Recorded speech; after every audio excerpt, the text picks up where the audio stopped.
है ना, सास ससुर नान जो जिनके रिलेटिव जो भी होंगे संबंधी, उनका सदका मैं आदर सत्कार करूँगा, रिस्पेक्ट से बुलाना बेटा, ठीक है। जितना कहते मीठा बांटोगे उतना मीठा खाना नहीं चाहिए, नहीं तो शुगर हो जाता है, ठीक है।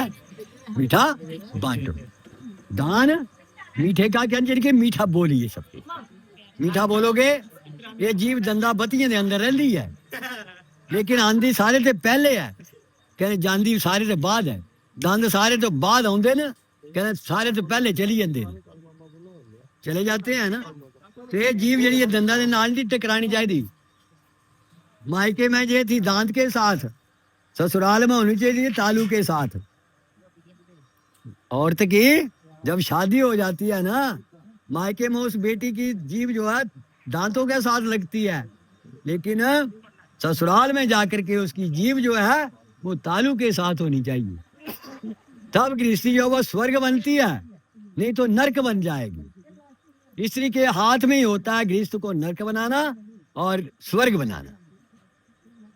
ये शास्त्र इस बात को मानता है, और ये उपदेश दे रहा हूं कि योग ना स्त्री का सत्कार करता है। जिस घर में स्त्री जो है वो सुखी रहती है, आनंद से अपना जीवन यापन करती है, वो घर हमेशा ही लक्ष्मी से भरा हुआ होता है, और सभी उसके लिए वंश की वृद्धि होती है उस वंश में। नहीं तो वंश तीसरी पीढ़ी में जाकर के क्लोज हो जाता है, देखना नहीं तो समाप्त हो जाता है भाई।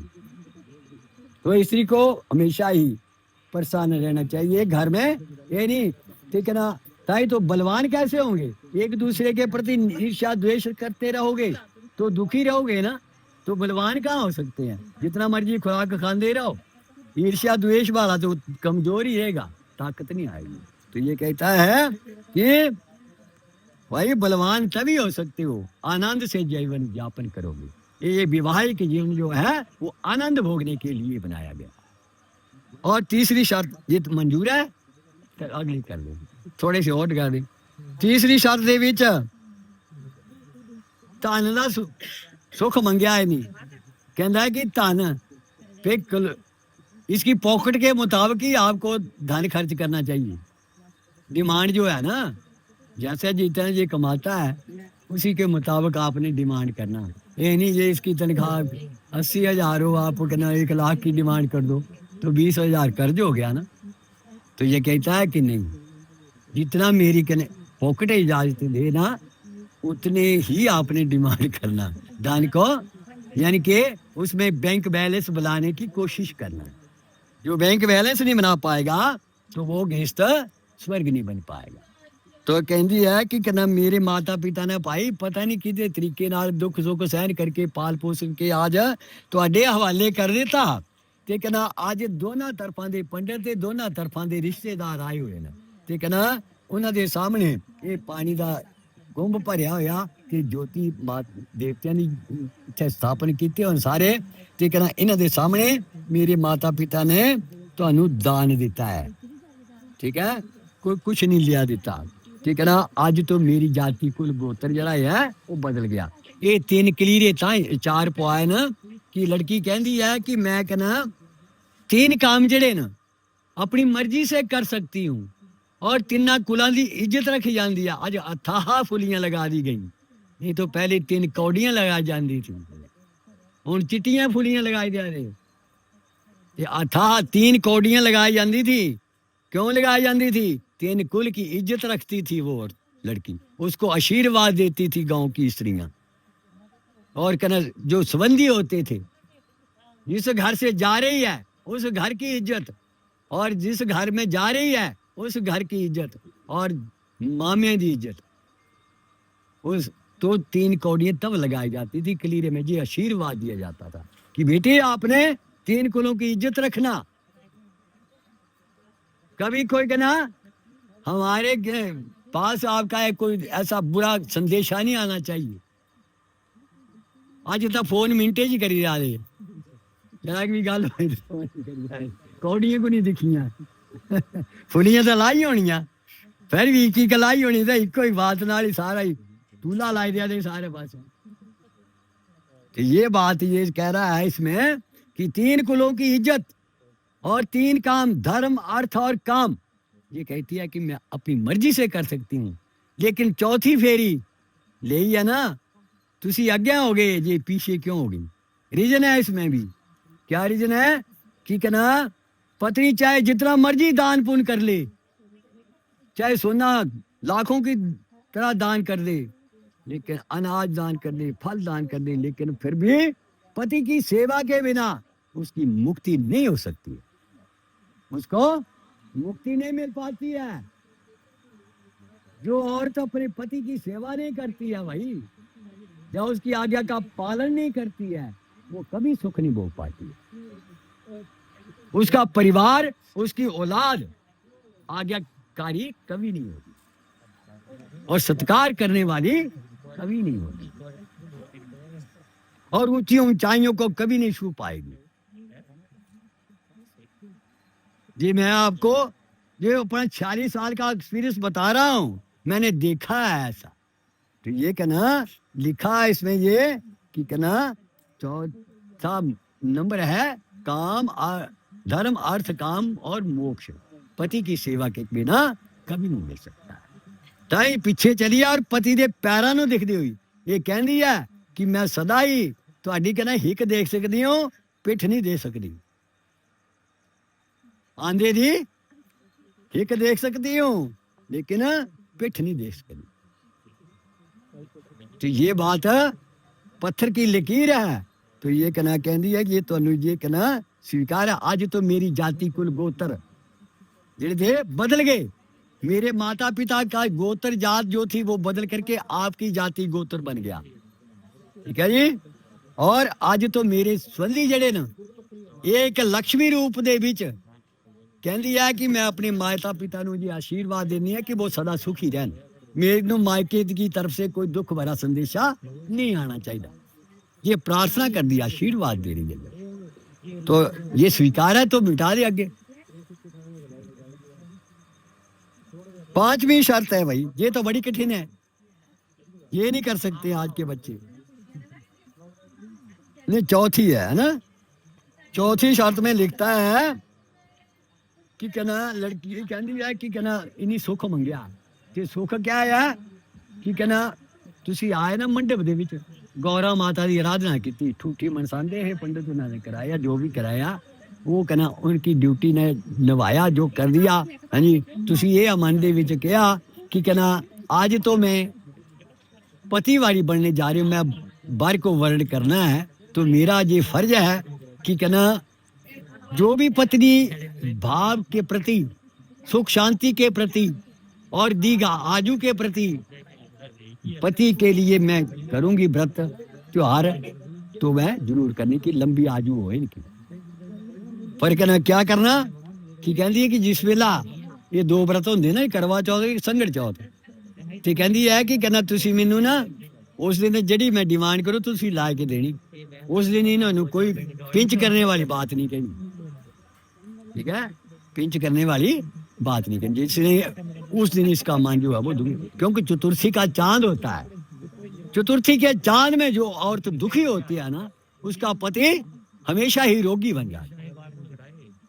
चतुर्थी के चांद में जो औरत करना चाहे व्रत करे चाहे ना करे, लेकिन चतुर्थी के दिन गणेश की चतुर्थी होती है, उसमें जो पत्नी अब दुखी हो जाती है ना, तो समझ लो उसका पति रोगी हो जाएगा।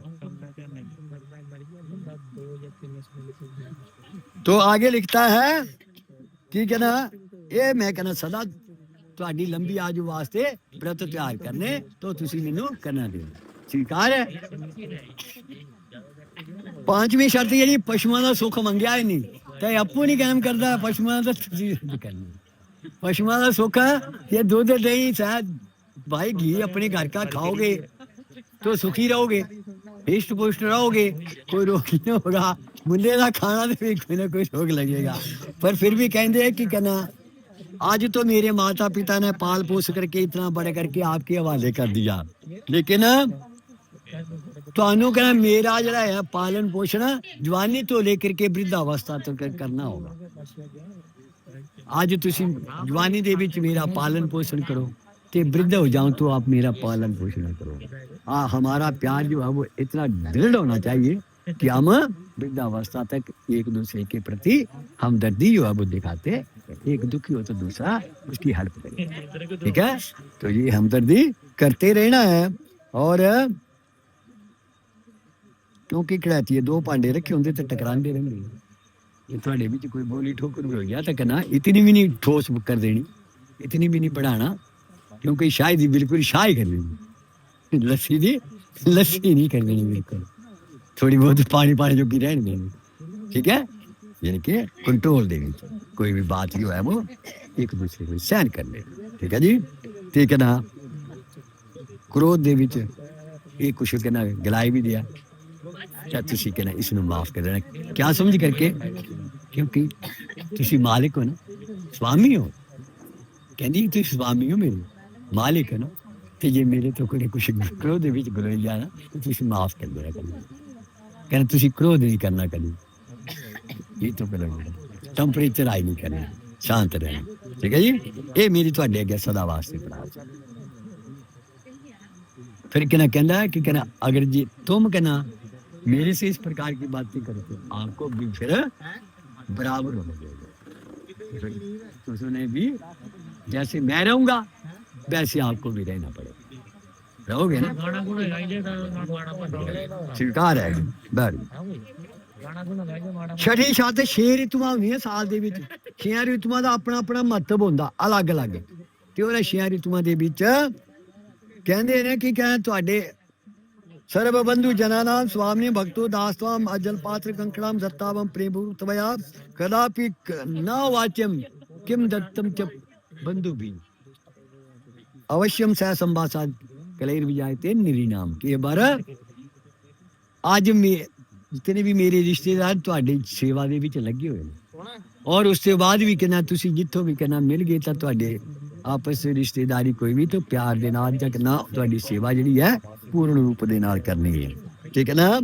हे स्वामी कहना जेडे रिश्तेदार मेरे माता पिता मामे जब कोई भी संबंधी है ना वो अपने अपनी ड्यूटी निभाई जाए, कहना दान दिता मेरा अज एक लोटा लेके पानी दा पानी पाया ना दान किया ना, ठीक है ना। तुसी ये नहीं कदी गिलाना कि तुहाडे माता पिता ने देह दे विच या कोई कमी पेशी रखी है, पिंच करने वाली देह दे बारे गल नहीं करनी, ये मेरे तुसी मेरी सदा तुहाडे अगे प्रार्थना करनी है, ठीक है ना। क्योंकि मैं आपकी एक पत्नी हूँ, तो कहना ये कोई छोटे मोटे अपराध हो जाए तब क्षमा कर दिया कर, ठीक है, स्वीकार है। 7वीं शर्त बड़ी जरूरी है भाई, कहते हैं कि होमे यज्ञ विवाहे च कन्यादाने मखेवर्ती अंचल ग्रंथि मादाय भवताम वामंग संसिता अर्ध पुण्यम गृह्यामि न त्वं पाप भागिनी अर्ध पापम प्रदास्यामि न च अंगीकार्य यदि त्वया। कि बार तुसी जरा भी को अच्छा कर्म करना, दान पुण्य हवन यज्ञ कन्यादान कैसा भी दान करोगे, मैं चाहे तुहाडे खब्बे पासे बैठू चाहे ना बैठू, लेकिन मैं पुण्य का आधा भाग ले लेना, लेकिन पाप का नहीं लेना तुहाडे दा, जरा तुसी पाप करगे वो तुहानू रिया। और कहती है कि जो कहना मैं पुण्य करूंगी वो मेरा अपना है सब कुछ, और जो मेरे से पाप होगा वो आपको 50% मिलेगा, वो आधा आपको मिल जाएगा। वो आधा पाप है कि गृहस्थ दे विच सांझा पाप, यानी कि झाड़ू लगाना पोचा लगाना आटे गेहूं पिसाना जो कुछ भी करना लकड़ियां जलाना, ये जो है छोटा मोटा काम जो कीड़े मकोड़े मर जाते हैं ना, वो सांझा पाप जो है वो आपको 50% मिलेगा। लेकिन ये हत्या करे हुआ किसी पशु ना तो वो नहीं, ये गृहस्थ में जो रहते हुए छोटा मोटा पाप हो जाता है ना वो आपको 50% मिले, घबराना नहीं है, समाधान है सभी के बात के। तो यदि तुहानू ये स्वीकार है तो मैं खब्बे पासे बैठ,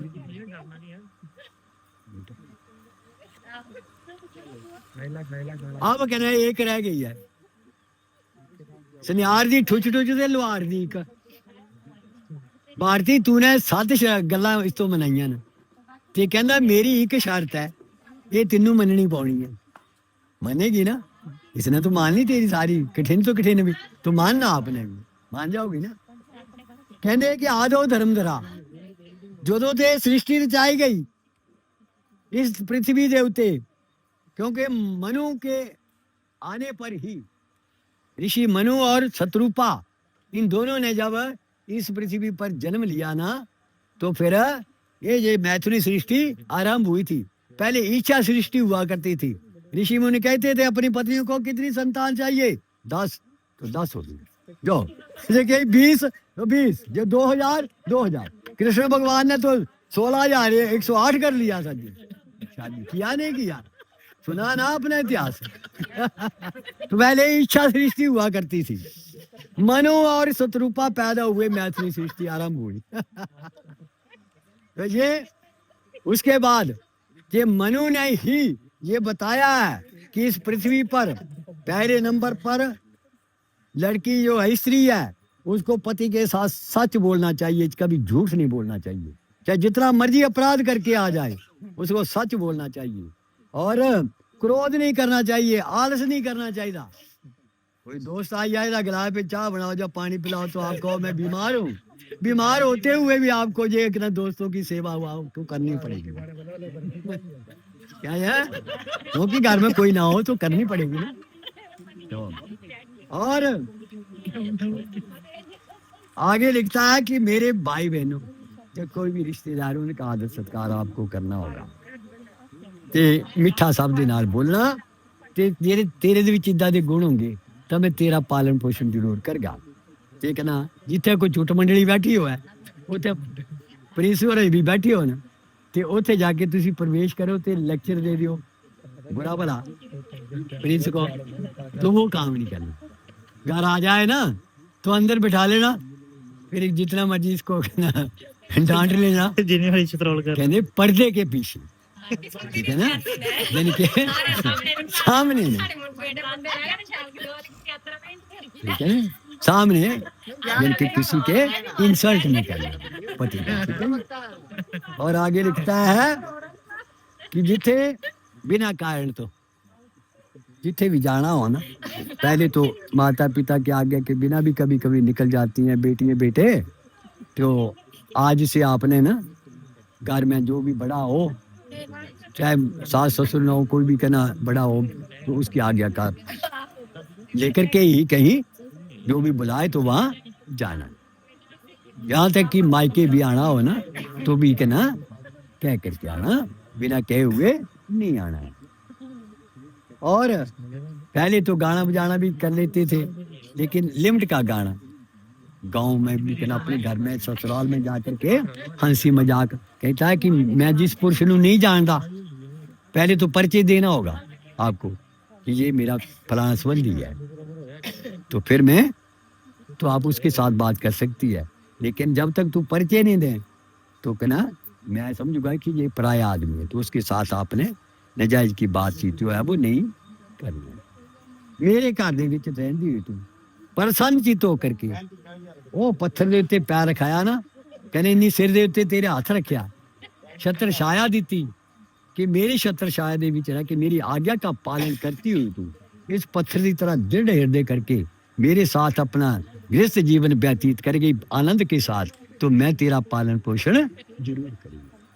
स्वीकार है। ये पटड़ी जी लेर खब्बे पैर ना कर जखमड़ी वाला पासे, खब्बा पैर मार लेफ्ट,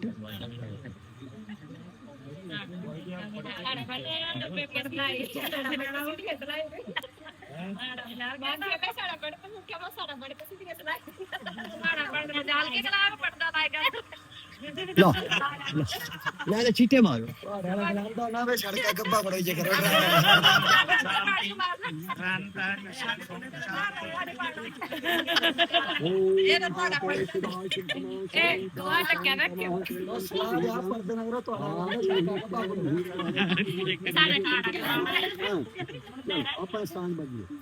स्थान बदलो, सिंदूर दियो, सिंदूर कहना 1100 रुपये दियो